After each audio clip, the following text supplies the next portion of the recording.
எல்லாத்தையும் சொல்லிட்டாங்க. வந்திருக்காங்க பூரா சொல்லி நல்ல அது முக்கியமாக விட்டு போனது மாறி என்னங்க அது ஐயன் திருவள்ளுவர் மன்றத்தினுடைய பொறுப்பாளராக இருந்து சிறப்பாக நடத்தி கொண்டிருக்கின்ற இதில் மாறி அவர்களை வரவேற்கிறோம். எங்களுக்கு ரொம்ப பெருமையாக இருக்கிறதா தெரியுமா, எங்கள் வீட்டுக்காரமாக வந்ததே இல்லை எந்த நிகழ்ச்சிக்கு. பேசுறதா வீட்டிலேயே கேட்டு போய் நீங்க அங்கே வந்து கேட்டு கணவன் பேசுகிறார் என்றால் அதை கேட்டு மதித்து வந்து அமர்ந்திருக்கிறார்களே திருமதியார் அவர்களுக்கு உங்கள் கணவனையோடு ஒரு வரவேற்பு சொல்லி அடுத்து தலைமை உரை ஐயா அவர்கள் தலைமை உரையாற்ற வருகிறார்.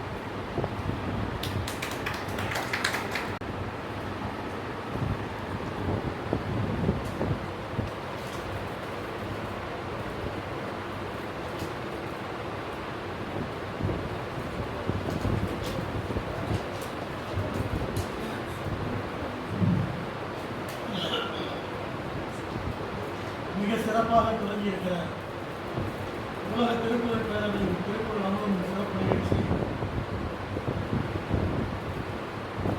ஆரம்பமாக நடைபெற்றுக் கொண்டிருக்கிறது. இந்த நிகழ்ச்சியில் திருக்குறளை பற்றி, திருக்குறளால் ஏற்படக்கூடிய விளைவுகளை பற்றி,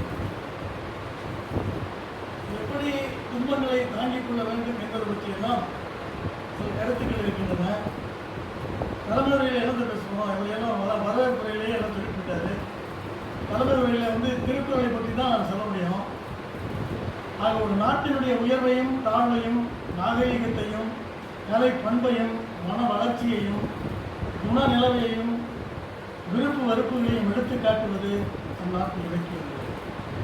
இவைகளெல்லாம் எடுத்துச் சொல்வது நம்ம இலக்கியங்களில் திருக்குறள் தான் முக்கியமானது. மக்கள் வாழ்க்கையில் கண்ட உண்மைகளையும் நுகர்ந்த நிகழ்ச்சிகளையும் எண்ணிய எண்ணங்களையும் விரும்பிய விருப்பங்களையும் அதனால் ஏற்பட போகின்ற நன்மை தீமைகளை அலசி ஆராய்ந்து நன்மைகளை நமக்காக எடுத்துக்கொண்டு தீமைகளை ஒதுக்கிவிட வேண்டும். நாட்டுக்கும் வீட்டுக்கும் கேடு விளைக்கும் செயல்களை ஒழிப்பதும் அழிப்பதும் அறிவுடையோரின் ஆக்கப்பூர்வமான செயல்பாடாகும். இவைகளை நம்முடைய தூண்டுவதும் செயல்பட வைப்பதும் திருவள்ளுவரின் வள்ளுவ வழியாகும். அக வாழ்க்கையிலும் புற வாழ்க்கையிலும் ஏற்படும் தீமைகளை முளையிலேயே கிள்ளி எறிந்துள்ள வர இருக்கும் துன்பங்களில் இருந்து மனித குலத்தை காப்பாற்ற வேண்டும் என்று வள்ளுவம் கூறுகிறது. தீதும் நன்றும் பிறர் தரவாரா என்ற அகநானூற்று தத்துவத்தை நாம் புரிந்து கொண்டால் தீயவை தீய பயத்தலால் தீயவை தீயினும் அஞ்சப்படும் என்ற குரலுக்கு ஏற்ப தீமைகளை எல்லாம் நாம் ஒழித்துவிட முடியும். நமது வீட்டிலும் தொழிற்சாலைகளிலும் இன்ன பிற இடங்களிலும் சேர்ந்துள்ள குப்பைகளை வேண்டாத பொருட்களை எல்லாம் தீயிட்டு கொளுத்திவிட்டு போகி பண்டிகையையும் மறுநாள் பொங்கல் பண்டிகையையும் கொண்டாடுவது போல தனி மனித வாழ்க்கையில் ஏற்படும் தீமைகளையும் சமுதாயத்திற்கு ஏற்படும் தீமைகளையும் அவ்வப்போது ஒழித்துவிட வேண்டும், பொசுக்கிவிட வேண்டும். அப்போதுதான் மகிழ்ச்சியான ஒரு சமுதாயம் வழிபிறக்கும் என்று வள்ளுவர் கூறுகின்றார். உலகில் பிறந்த அனைவருக்கும் உலக சிந்தனைகள் உண்டு. அதில் ஒரே ஒரு வேறுபாடு, அவரவர் சிந்திக்கும் உலகத்தின் அளவு எனின் என்பதால் தான் உலகத்தை மனிதம் என்னும் அளவுகோல் உண்டு காலம் என்னும் வாய்ப்பாட்டால் பெருக்கி சிந்தனை என்னும் விலையில் சீர்தூக்கி பார்க்க வேண்டும். அப்போதுதான் நன்மை தீமைகளை பகுத்து பார்த்து உலகம் பழித்தது ஒழித்துவிடும் என்ற குறள் நெறிக்கு ஒப்ப தீமைகளை அகற்றி நுண்ணிய நூல்புலகத்தினும் மற்றும் தன் உண்மை அறிவை மிகும் சமுதாய சீர்கேட்டை நீக்கி நல்லொழுக்க நெறியினை உருவாக்கவும் சமுதாயத்திற்கு கேடு விளைவிக்கும் தீய பழக்க வழக்கங்களை கைவிடவும் அந்நூல்களும் ஆண்டோர்களின் அறிவுரைகளும் வள்ளுவத்தின் வாயிலாக பயன்பட்டு வருகின்றன. மனிதரை மனிதர் சன்னிகர் சமமாய் மதிப்பது நமது கடமை. அண்ணன் தம்பியாய் அனைவரும் வாழ்ந்து அருள்விளை கேட்டிடுவோம். வள்ளுவர் பெருமான் சொல்லிய விலையில் வாழ்வது அறிவுடைமை. அறிவுடைமை என்ற பட்டுக்கோட்டை காவலரின் வரிகளும் கிரேக்க நாட்டின் சாக்ரட்டிஸ், பிளாட்டோ, சிசிபெட் போன்ற பெரும்புலவர்களின் அந்நூல்கள் உணர்த்துவதும் இதுவே. உண்ணுதல் இன்பம் என்று உண்டு கொண்டே இருத்தல், குடித்தல் இன்பம் என்று கருதி வரையறை என்று குடித்துக் கொண்டே இருத்தல், ஆண் பெண் வேறுபாடின்றி புலனிணைப்பு தீர்த்துக் கொண்டே இருத்தல், களவு, கொலை, கொள்ளை போன்ற தீய செயல்களில் ஈடுபடுதல் மற்றும் மானுடம், பண்பாடு, உழைமாறு மேற்கொள்ளப்படும் புகழுகிறது வேட்கையில் மனித குலமே அழிந்து போகும் என்பதை பண்புடையார் பட்டுண்டு உலகம் அது இன்றேல் மண்ணுக்கு மாய்வது மண் என தோற்றும் குரலில் திருவள்ளுவர் உலகிற்கு எடுத்துச் சொல்லியிருக்கிறார். வாழ்க்கையின் போலித்தனத்தையும் காலித்தனத்தையும் பொசுக்கிவிட வேண்டும். சிந்தனை, சொல், செயல்களிடையே ஒற்றுமை இருக்க வேண்டும். ஒழுக்கத்தின் முன் பணம் ஒரு பொருட்டல்ல. பொறுமை ஒன்றே சாதனைகளை எட்டும். அன்பு, தயை, ஒழுக்கம், அடக்கம், பொறுமை, வாய்மை, தூய்மை ஆகிய நல்லனவற்றை பின்பற்றி புகழோடு வாழ்தல்தான் ஒவ்வொருவரின் கடமை என்பதை வள்ளலார் நமக்கு காட்டும் உண்மையான நெறிகளாகும். வீட்டில் பிள்ளைகளை நல்வழிப்படுத்துவது பெற்றோரின் கடமையாகும். நாட்டில் சமுதாயத்தை நல்வழிப்படுத்துவது பொதுநல நோக்கோடும் மனித நேயத்தோடும் மக்கள் தொண்டாற்றும் நம்முடைய தலைவர்களின் கடமையாகும். தன்னைத்தான் காக்கும் கதவனாயின் இணைத்தொன்றும் உன்னற்க தீவிர வினை என்ற தெய்வப்புலவரின் வாக்கை நெஞ்சில் நிறுத்தி தீமைகளை ஒழிப்போம், நாட்டை வாழ வைப்போம், வள்ளுவர் வழியில் நாம் வாழ்வோம் என்பதை இந்த நேரத்திலே வலியுறுத்தி கூற நான் விரும்புகின்றேன். நம் வீட்டு குழந்தைகளை எல்லாம் அன்றாடம் திருக்குறள் படிக்க சொல்ல வேண்டும். ஒரு நாளைக்கு 2-3 குறளாவது பாடம் பண்ணுங்கன்னு சொல்லி கட்டாயப்படுத்த வேண்டும். அந்த காலத்திலே நானெல்லாம் ஒரு 50 ஆண்டுகளுக்கு முன்பாக உயர்நிலைப் பள்ளியில் படித்த பொழுது 10 குறள் பாடம் பண்ண சொல்லுவாங்க. அந்த குறளை பாடம் பண்ணிட்டு வந்து வாத்தியார்கிட்ட சொல்லணும். தமிழ் மொழி நல்லா சொல்லிட்டோம்னா நம்ம பாராட்டுவார். அப்படிப்பட்ட சூழ்நிலையெல்லாம் இருந்தது. திருக்குறள் விளக்கத்தில் நீந்தார் பெருமையை பற்றி மதிப்பிற்குரிய ஆக்கிசே திருமாவளவனும் அன்புடைமை பற்றி திருமதி சிவசத்யாவும் பேச உள்ளனர். நீத்தார் பெருமையில் ஒழுக்கத்து நீத்தார் பெருமை விருப்பத்து வேண்டும் மனுவர் துணிவு என்ற குறளில் ஒழுக்கம் விடாத துறவிகளின் பெருமையையும் அன்புடைமையில் அன்பின் வழியது உயிர்நிலை அழுதலாருக்கு என்பதோர் பொறுத்த உடம்பு என்ற குறளின் அன்பின் வலிமையையும் வள்ளுவர் அழகாக வலியுறுத்தியுள்ளார். அவர்கள் இருவரும் அவரவர்கள் தலைப்பில் சிறப்பாக பேச இருக்கின்றார்கள். தொடக்க உரையாற்ற இருக்கிற கவிஞர் மதுரை இளங்கவின் அவர்கள் பெரிய நூலாசிரியர். ஏறத்தாழ 150 புத்தகங்களுக்கு மேல் எழுதியிருக்கின்றார். திருக்குறள் பேரவையின் சார்பிலே இந்த நேரத்தில் அவரை நான் பாராட்ட கடமைப்பட்டிருக்கின்றேன். அவருடைய நூல்கள் எல்லாம் வாங்கி போனவுடனே ராத்திரிக்கே உட்கார்ந்து படிக்க ஆரம்பித்தேன். அந்த அளவுக்கு ஒரு ஆர்வமான வாழ்க்கை நிகழ்வு பற்றியெல்லாம் எழுதியிருக்கிறார். அண்மையில் ஒரு புத்தகம், 15ஆம் தேதி கூட ஒரு புத்தகம் வெளியிட்டிருக்கிறார். திரு சோக்கு முருகேசன் திருக்குறள் வாழ்த்து பாடி நம்மை எல்லாம் குரல் வழிக்கு அழைத்து சென்றார். முனைவர் சப்ரா பிபி எல்லாமேன் அவர்கள் நன்றி சொல்ல இருக்கிறார்கள். அவர் நன்றி உரையிலேயே ஒரு சிறப்புரையாற்றி விடுவார்கள். இந்த நிகழ்ச்சியை அழகாக தொகுத்து சொல்லிக் கொண்டிருக்கும் கவிபாரதி அசோக் ராஜ் ஒரு சிறந்த பேராசிரியர் போல நிற்க அதற்கு தக என்பதற்கு எடுத்துக்காட்டு கவிபாரதி அசோக் ராஜ் அவர்கள். நிகழ்ச்சி தொடர்ந்து சிறப்பாக நடைபெற எனது வாழ்த்துக்களை தெரிவித்து வருகையிலிருந்து இங்கே அமர்ந்திருக்கின்ற ஆண்டவர்களை சார்ந்தவர்களை அரிய பெருமக்களை எல்லாம் வரவேற்று வாழ்த்தி தலைமை உரையை நிறைவு செய்கின்றேன். நன்றி, வணக்கம். நன்றி. இந்த தடவை ரொம்ப சீக்கிரமாக முடிச்சிட்டார். அது வரைக்கும் அவருக்கு நன்றின்னு சொல்லி ஒரு கரவொழியும் கொடுக்கும். அடுத்து தொடக்க உரை நிகழ்த்துவதற்காக மதுரை இளங்கவின் அவர்கள் நேரமாக பேச முடியும்.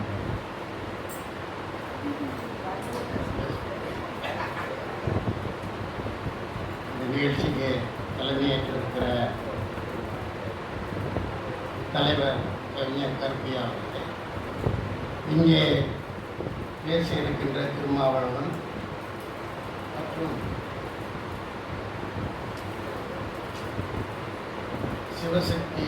சத்யா அவர்களே, அனைவருக்கும் என்னுடைய நன்றி கூறி பொறுப்பாளர்களை பற்றி நிறைய சொல்ல வேண்டியதில்லை.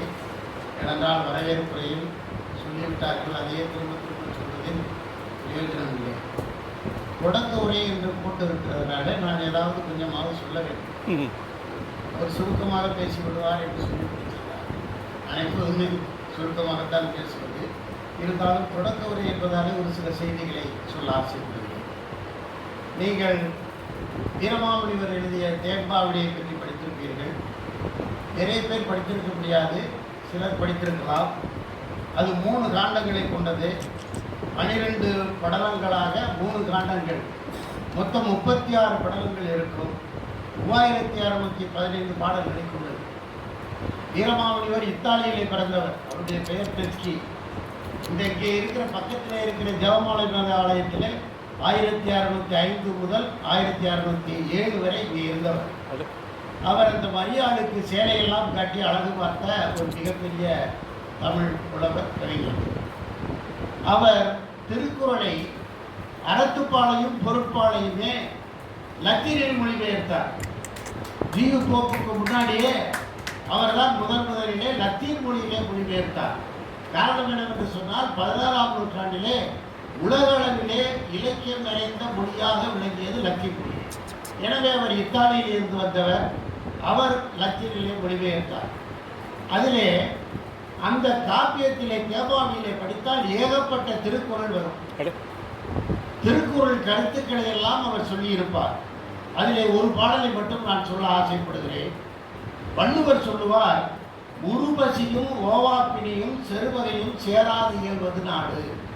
ஒரு நாடுன்னு சொன்னால் பசி இருக்கக்கூடாது, ஓவாத பிணி இருக்கக்கூடாது, பகை இருக்கக்கூடாது, இதையெல்லாம் இல்லாத நாடாக இருக்க வேண்டும் என்று சொல்லுவார். இதையே அந்த சூசேப்பர் என்று சொல்லக்கூடிய வளன், அவர் பிறந்த சூதேயா நாட்டிலே இந்த நாட்டுப்படலத்திலே இவர் பாடல்களை சொல்கிறார். ஆற்ற வருந்தில் நல்லறம் அல்லது அல்லவை இல்லை என மாற்ற வருந்து துயரில்லாது முன்மையல் எதுவில்லை, ஏற்ற வருந்து ஒள்ளொழியல்லாது இல்லை என சாற்ற வருந்தினும் உள்ளும் தமிழும் சமமே. அதாவது போற்றுதற்குரிய தமிழிலே நான் அந்த யூதேயா நாட்டை பற்றி சொல்லுகிற பொழுது, அந்த நாடு எப்படி இருக்கிறது என்பதை சொல்லுகிற பொழுது, அந்த வள்ளுவர் சொன்ன அந்த உருவசியும் ஓவாப்பிடியும் என்பதை தனக்கு ஆதாரமாக எடுத்துக் கொள்ளுகிறார். ஆற்றவருந்தில நல்லறம் அல்லது, இந்த நாட்டிலே நல்ல அறம்தான் இருந்தது, மாற்றவரும் துயர் இல்லாதது, இவர் பிடி இல்லாதது என்று சொல்லுகிறார், அவர் துயர் இல்லாதது என்று சொல்லுகிறார். அந்த வேம்பாவணி எழுத வீரமாமுனிவர் தான் சதுரகராதி எழுதியவர், இலக்கண நூலான தொன்னூல் விளக்கத்தை எழுதியவர், பரமார்த்த குருகனையை எழுதியவர். எழுத்து சீர்திருத்தமாக ஏ ஓ என்பதற்கு யார் இழுத்தவர், ஏ அண்ணா ஓ அண்ணா என்று மாற்றியவர் வீரமாமுனிவர். அவர் பதிகங்கள் எழுதியிருக்கிறார். அடைக்கலமாலையில் நிறைய எல்லா துறையிலுமே மிகச்சிறந்த அறிஞர் அந்த வீரமாமுனிவர். சுப்பிரதீப கவிராயரிடம் திருநெல்வேலியிலே தமிழ் படித்தவர். அவர் தமிழகம் பூரா சுற்றி இருக்கிறார். அவர் மதுரையிலே இருந்த பொழுது இங்கே அருகிலே தான் இருந்திருக்கிறார். அப்படிப்பட்ட ஒரு அவருடைய அந்த தேம்பாவளி காப்பியத்திலே திருக்குறள் பாடல்களுடைய கருத்துக்களை பல்வேறு இடங்களிலே அவர் வலியுறுத்துகிறார் என்பதை கூறிக்கொண்டு அடுத்து ஒரு பாடலை நான் சொல்ல ஆசைப்படுகிறேன். புறநானூற்றிலே குழல் இனிது யாழ் இனிது என்பத மக்கள் மழலை சொல் கேளாதவர் மக்கள் பேரிலே சொல்லுகிறார். குழல் இனிது யாழ் இனிது என்பார்கள், இந்த மழலை சொல் கேளாதவர் என்று சொல்லுகிறார். இதை பாண்டியன் அறிவுரை நம்பி சொல்லுகிறான்.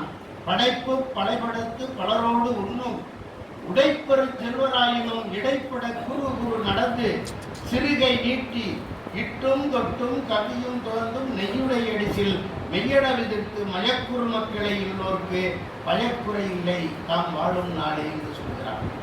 புறநானூற்றிலே இந்த பாடல் வருகிறது. அதை நான் இதற்கு உதாரணமாக சொல்கிறேன். அடுத்து மதுரை காஞ்சியிலே ஒரு பாடல். ஏனென்றால் திருக்குறள் எங்கெங்கே இருக்கிறதுக்கு லேசாக போடிட்டு காட்டுகிறேன். மதுரை காஞ்சியிலே மதுரை பற்றி தான் சொல்லப்பட்டிருக்கிறது.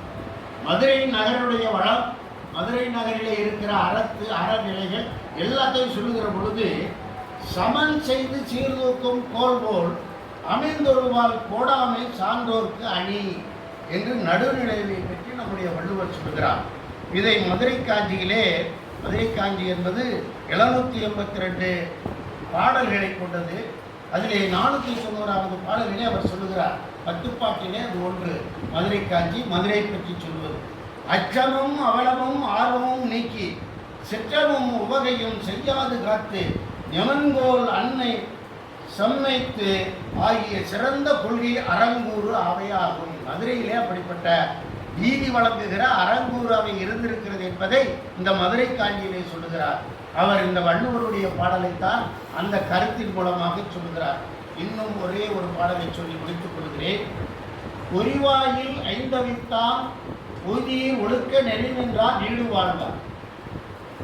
ஐம்புலன்களையும் அளித்தவனது மெய்யான நெறியை கைப்பிடித்தால்தான் நீடு வாழ்வார். ஐம்புலன்னா உங்களுக்கு தெரியும், மெய்வாய் கற்று இதெல்லாம் சொல்றோம். அதையே அந்த மருதனார் மதுரை காஞ்சியிலே அவர் சொல்லுகிறார். அந்த புலவர் நீரும் நிலமும் தீயும் வழியும் மாசு விசுமோடு 5 உடன் இயற்றிய வலுவான் நெடியோன் தலைவன். அதாவது இறைவன் சிவன் என்றும் சொல்லுகிறார்கள், திருமால் என்றும் சொல்லுகிறார்கள்.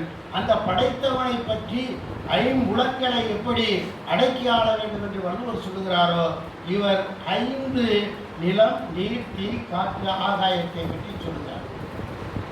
இப்படிப்பட்ட இலக்கியங்களிலே சங்க இலக்கியத்திலும் சரி மற்ற காப்பியங்களிலும் சரி வள்ளுவம் திருக்குறள் நிறைந்து கிடக்கிறது என்பதை மட்டும் கூறி முடித்துக் கொள்கிறேன். நன்றி. இதுவரைக்கும் நான் இந்த உலக திருக்குறள் பேரவை மாதாந்திர கூட்டத்தில் பல பேச்சாளர்கள் பேசியிருக்கிறேன். சங்க இலக்கியத்தில் அது தேம்பாவணியை முதல் இந்த கிறிஸ்துவம் வந்து திருக்குறளை கையில் எடுத்துக்கொண்டு பெருமைப்படுத்திய பெருமை அந்த கிறிஸ்துவ சமூகத்திற்கு உண்டு. அதில் நம்ம தேம்பாவணி, அந்த தேம்பாவணி நம்ம பாடத்திட்டத்திலே இருக்குது. அந்த சிலபஸ்க்காண்டி படிச்சிருப்போம், பரீட்சைக்கு அப்புறம் மறந்துருப்போம். அதை அருமையாக அந்த இடத்துல நம்ம சொல்லி நம்ம எல்லாம் தேம்பாவணி லத்தீன் மொழிக்கு அழைத்து சென்ற ஐயா அவர்களுக்கு நன்றி சொல்லி, அடுத்து சிவசத்யா அவர்கள் திருக்குறள் விளக்கம் அன்புடைமை பற்றி பேச வருகிறார்கள். நம்ம சப்ரா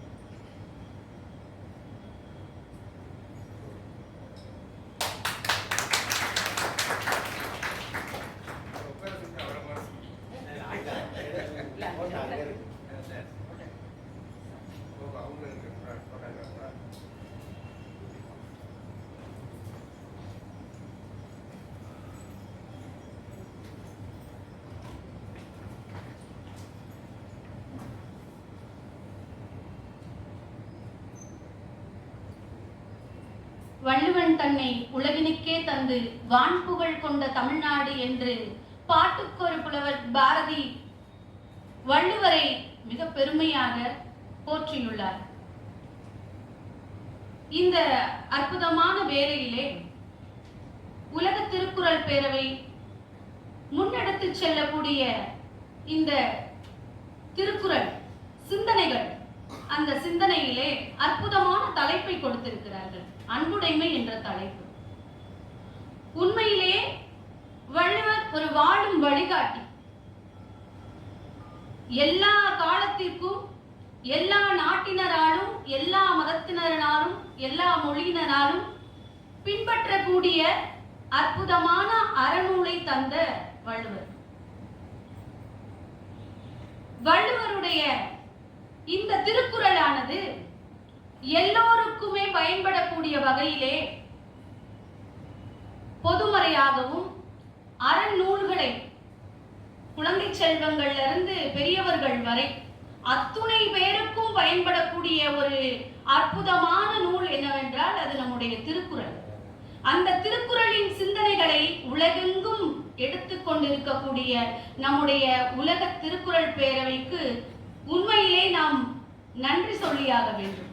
அந்த வகையிலே அந்த பணியை மிக சீரோடும் சிறப்போடும் செய்திருக்கக்கூடிய நம்முடைய மணிமொழியனார் ஐயா அவர்களை நினைவு கூர்ந்து அவர்கள் வழியே பின்பற்றுகின்ற கார்த்திகேயன் மணிமொழியனார் ஐயா அவர்களுக்கும் மற்றும் இந்த பேரவையை மிகவும் ஒரு சிறப்பாக எடுத்து சென்று கொண்டு இருக்கக்கூடிய தலைவர் கருப்பையா அவர்களுக்கும் மற்றும் நம்முடைய கவிஞர் அவர்கள் எனக்கு இந்த அன்புடைமை என்ற தலைப்பை கொடுத்து பேச வாய்ப்பு கொடுத்த அசோக் ராஜ் ஐயா அவர்களுக்கும் மற்றும் இங்கு வருகை புரிந்துள்ள ஆன்றோர் சான்றோர் பெருமக்கள் அத்துணை பேருக்கும் என்னுடைய பணிவான வணக்கத்தை முதற்கண் தெரிவித்துக் கொள்வதிலே நான் மகிழ்ச்சி அடைகிறேன். நான் சொன்னது போன்றே யாமறிந்த புலவரிலே கம்பனை போல் வள்ளுவனை போல் இளங்கோவர் போல் இந்த பூமிதனில் யாங்கொன்றும் பிறந்ததில்லை என்பதற்கிணங்க இந்த அற்புதமான நூலினை நமக்காக வழங்கிவிட்டு சென்றிருக்கிற வள்ளுவரை நாம் என்றென்றும் நினைத்து பார்க்க வேண்டும். இந்த அன்புடைமை என்ற தலைப்பிலே உண்மையை சொல்ல போனால் இங்கு வந்திருக்கிறவர்கள் அத்துணை பேரும் ஏதோ ஒரு அன்பிற்காக தான் நாம் இங்கு வந்திருப்போம், ஏதோ ஒரு பாசத்திற்காக தான் வந்திருப்போம். கண்டிப்பாக இந்த திருக்குறளை நம் செவிக்கும் செவிகளில் ஏற்றிக்கொண்டு அதன்படி வாழ்வதற்கு இந்த திருக்குறள் நமக்கு துணை புரிகிறது. திருக்குறளிலே அன்புடைமை 8வது அதிகாரம். அன்புடைமையில் சொல்லப்பட்டிருக்கிறது என்னவென்றால், அன்பிற்கும் உண்டோ அடைக்கும் தான் ஆர்வலர் புன்கணி பூசல் தரும். அன்பிற்கு நாம் தாழ்பால் போட்டு அதை அடைக்க முடியாது. அன்பு என்பது விசாலமானது, பரஸ்பரமானது, ஒருவருக்கொருவர் உதவி செய்யக்கூடியது. அன்பிலே பல வகை உண்டு. கணவன் மனைவியிடத்தில் காட்டுவதும் மனைவி கணவிடத்தில் காட்டுவதும் ஒருவித அன்பு. அந்த அன்பிற்கு பெயர் காதல் அப்படின்னு சொல்லுவாங்க. அதே நேரத்துல ஏழை எளிய மக்களிடத்துல காட்டுகின்ற அன்பு என்பது இரக்கம் என்று பெயர். அதுவும் ஒரு விதமான அன்பு, அதற்கு இரக்கம் என்று பெயர். அதே போன்று பந்தத்துவம் சொல்லுவாங்க. அது யாருக்கிட்ட அந்த அன்பை வெளிப்படுத்துவோம் என்றால், உறவினர்கள், தெரிந்தவர்கள், அவர்களிடத்தில் காட்டக்கூடிய அன்பை நம்ம பந்தத்துவம்னு சொல்லுவோம். நண்பர்களிடத்தில் காட்டக்கூடிய அன்பை நேசம் என்று சொல்லுவோம். இப்படி அன்பு பல வகைகளில் இருக்கிறது. ஆனால் நாம் அந்த அன்பை சரியாக பயன்படுத்த வேண்டும். வேறு விதங்களில் மாற்றி அன்பை செலுத்திவிடக் கூடாது. அன்பு என்பது எல்லோரிடத்திலுமே கொடுக்கப்பட்ட ஒரு வரப்பிரசாதம். இறைவன் அளவுக்கு அதிகமாக மனிதனிடத்தில் கொடுத்து உள்ள ஒரு பொக்கிஷம் என்னவென்றால் அன்பு. அன்பை எவரும் விலை கொடுத்து வாங்க முடியாது. அன்பு என்பது எல்லோரிடத்திலும் இருக்கக்கூடிய ஒன்று. நாம் செலுத்துகின்ற அன்பு மற்றவர்களிடத்தில் நன்றாக போய் சேர வேண்டும். அதைத்தான் வள்ளுவர் அழகா சொல்லியிருக்க இந்த குறள்ல, அன்பிற்கும் உண்டோ அடைக்கும் தான் ஆர்வலர் புன்கணி பூசல் தரும். நமக்கு தெரிந்தவர்களுக்கோ நம் நெருங்கியவர்களுக்கோ ஏதேனும் ஒரு துன்பம் ஏற்பட்டு விட்டால் உடனே நாம் நம்மளுடைய அன்பை எப்படி வெளிக்காட்டுவோம்? உடனே அவர்களுக்கு துன்பம் என்றவுடன் நம் கண்களில் கண்ணீர் வந்து விடுகிறது. அப்படி நாம் அன்பு வைத்திருக்கிறோம் என்பதை வெளிக்காட்டுவது நம் கண்ணில் இருந்து வரக்கூடிய அந்த கண்ணீர். உண்மைதானே? அப்ப இந்த அன்பு என்பது எல்லா காலத்திலும் எல்லோராலும் ஏற்றுக்கொள்ளக்கூடிய ஒரு விஷயம். அது மட்டும் இல்லைங்க, ஒரு அற்புதமான ஒரு இந்த புராண கதை நம்ம அனைவரும் அறிந்த கதை தான். ஒரு எறும்பு போயிட்டு இருக்கு, தண்ணியில போயிட்டு இருக்கு. பக்கத்துல ஒரு மரம் இருக்கு, நதிக்கு பக்கத்துல ஒரு மரம் இருக்கு. அங்க ஒரு மரம் இருக்கு. அந்த மரத்துல வந்து ஒரு பறவை மேல உட்கார்ந்துருக்கு. அந்த எறும்பானது அந்த நதியில அப்படியே போயிட்டு இருக்கும் போது மேல இருந்து பறவை பார்க்குது. உடனே ஏதாவது உதவி செய்யணும் அப்படின்னு சொல்லிட்டு அந்த இலைகளை உதிர்த்து விடுது. அந்த இலையின் மேல ஏறி அந்த எறும்பானது ஏறிக்கொண்டு கரையை கடக்கிறது. கரையை கடக்கும் போது பார்க்குது, பக்கத்துல அந்த மரத்துக்கு பக்கத்துல ஒரு வேடன் இருக்கான். வேடன் என்ன பண்றான்? அந்த பறவைய அம்பு வைத்து எய்துகிறான். அப்போ இந்த எறும்பு பார்த்துட்டு இருக்கு. பார்த்துட்டு உடனே என்ன பண்ணுது? அந்த வேடனோட காலில் கடிச்சிருச்சு. அப்ப அவர் வைத்த அந்த குறியானது தப்பி விடுகிறது. பறவை உயிர் பிழைத்து விடுகிறது. இதுவும் ஒரு வகையான அன்பு தானே? மனிதர்களிடத்தில் காட்டுவது மட்டுமல்ல அன்பு, பிற உயிர்களிடத்திலும் காட்டுவது தானே அன்பு. இறைவன் அதனாலதான் எல்லாருக்கும், இப்போ நம்ம வீடுகள்ல பார்த்தோம்னா வளர்ப்பு பிராணிகள்னு வைக்கிறோம், வளர்த்துட்டு வரோமா. உண்மையிலே பாருங்க, நாம ஒரு நாள் 2 நாள் நம்ம வீடுகள்லயோ இல்ல தெருக்களிலோ இருக்கக்கூடிய செல்ல பிராணிகளுக்கு நாம உணவளித்துட்டோம்னு வச்சுக்கோங்க, அது நாம காலை சுத்தி சுத்தி சுத்தி சுத்தி வரும். எவ்வளவு பாருங்க அன்பு. இப்போ அன்பு என்பது அதுக்கு நம்ம விலையே கொடுக்க முடியாது. அப்பேற்பட்ட அந்த அன்பு. அப்போ இந்த எறும்புக்கும் இந்த பறவைக்குமான பாருங்களேன், ஒரு உதவி பண்ணியிருக்க அந்த பறவையானது எறும்புக்கு, அந்த எறும்பு என்ன பண்ணிருக்கு, பதிலுக்கு ஒரு உதவி பண்ணியிருக்கு. அந்த பரஸ்பரமான அன்பு எத்தகையது! இப்படித்தான் இருக்கிறது அன்பு என்பது. அதே போன்று அன்பீனும் ஆர்வம் உடைமை அதிகீனும் நண்பென்னும் நாடா சிறப்பு அப்படின்னு சொன்னாங்க. அன்பு என்ன பண்ணுங்களா, அது ஒரு ஆர்வத்தை உண்டு பண்ணும். இப்ப ஐயா சொன்னது போல நான்லாம் வந்து இந்த பேரவைக்கு உண்மையிலே நல்ல திருக்குறள் உண்மையிலே காது கொடுத்து வாங்கணும், நல்ல நட்பை பெருக்கிக் கொள்ள வேண்டும், நல்ல நண்பர்களை சேர்த்து கொள்ள வேண்டும், ஐயா போன்று நிறைய பேரை நாம் தெரிந்து கொள்ள வேண்டும். அன்பு தாங்க. நம்ம எவ்வளவு பாசம் வச்சிருக்கோம் அப்படின்றத ஒரு பையன்கிட்ட கேட்டு பாருங்களேன். நம்ம வீட்டு பிள்ளைங்கிட்டே கேட்போமே, அவனுக்கு அம்மா பிடிக்குமா அப்பா பிடிக்குமா, அம்மா எவ்வளவு பிடிக்கும், உடனே அந்த பையன் என்ன சொல்லுவான், எனக்கு இவ்வளோ பிடிக்கும் அப்படின்மா. அவன் கை அவ்வளவுதான், அந்த அன்பை வெளிக்காட்டுறதுக்கு அவன் இவ்வளோ பிடிக்கும் அப்படின்னு சொல்லுவான். அதுக்கு மேல அவனுக்கு கை போகாது. அந்த அளவுக்கு அன்பு அம்மாவை நான் விரும்புறேன் அப்படின்னு சொல்லுவான். அப்ப அந்த அன்பு பாருங்க, அதே போலதான் எல்லா இடத்துலயும் அன்பு இருக்கு. நாம என்ன செய்ய போறோம், நம்மளால முடிஞ்சது என்ன தெரியுமா, நம்ம காசு பணம் பொருள் இதெல்லாம் கொடுக்கணும்ன்ற அவசியமே இல்லைங்க. வாங்க உட்காருங்க, நல்லா இருக்கீங்களா, எப்படி இருக்கீங்க அப்படின்னு விசாரிக்கிறோம் பாருங்க, இது கூட ஒரு விதமான அன்பு அப்படின்னு சொல்லி திருவள்ளுவர் சொல்றாரு. அதே போலதான் அந்த அன்பு ஆர்வத்தை உண்டு பண்ணும். அந்த ஆர்வமானது உண்மையிலே நண்பென்னும் நாடா சிறப்பு. நல்ல நண்பனை உருவாக்கி தருங்க. அந்த ஆர்வம் இருந்துச்சுனாலே போதுங்க, எல்லாருமே வாழ்க்கையில ஜெயிச்சிடலாம். அன்பு இருக்கிறவங்கள சுத்தி உண்மையிலே மகிழ்ச்சி தாங்க இருக்கும். மகிழ்ச்சியா இருக்கிறவங்க எப்பொழுதுமே தன்னையும் மகிழ்ச்சியா வச்சுக்கோங்க, தன்னை சுற்றி இருக்கக்கூடிய நட்புகளையும் மகிழ்ச்சியா வச்சுக்கோங்க. அதனாலதான் சொல்றாங்க எல்லாரும், இவங்ககிட்ட இருந்தோம்னா நேரம் போறதே தெரியாது, நல்லா பேசுவாங்க, நல்லதையே பேசுவாங்க. உண்மைதானங்க.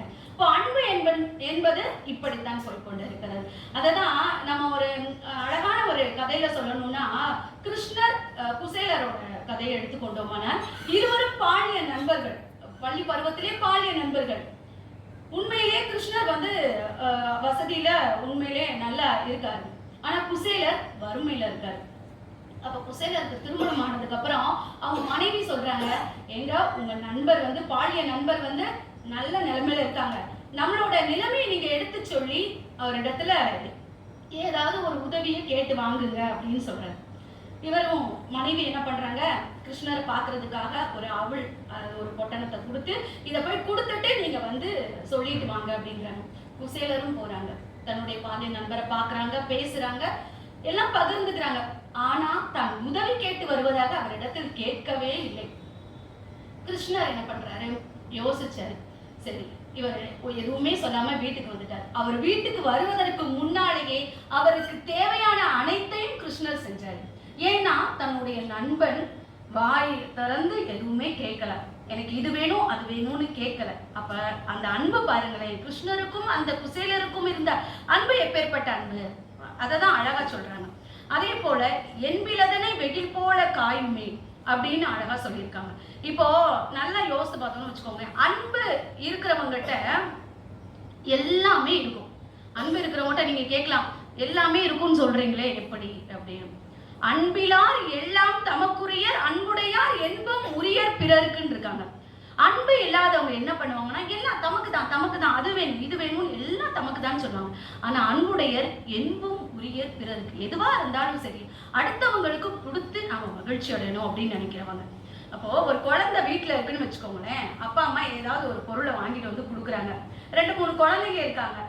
பொருட்களை கொடுக்கோடனே அந்த சின்ன குழந்தை என்ன பண்ணும், எல்லாம் எனக்கு தான், எல்லாம் அப்பா எனக்கு தான் வாங்கிட்டு இருந்தாங்க, நான் எல்லாமே நான் தான் வச்சுக்குவேன் அப்படின்னு சொல்லும். ஆனா அந்த முதல் குழந்தையா இருந்தது, அந்த குழந்தைக்கு தெரியும் நம்ம தங்கச்சி பாப்பா தானே, சரி ஒன்னும் பிரச்சனை இல்லை, ஒன்னு எடுத்துட்டு மிச்சத்தை கொடுத்துருவோம். அந்த குழந்தை அன்பாக இருக்கும்.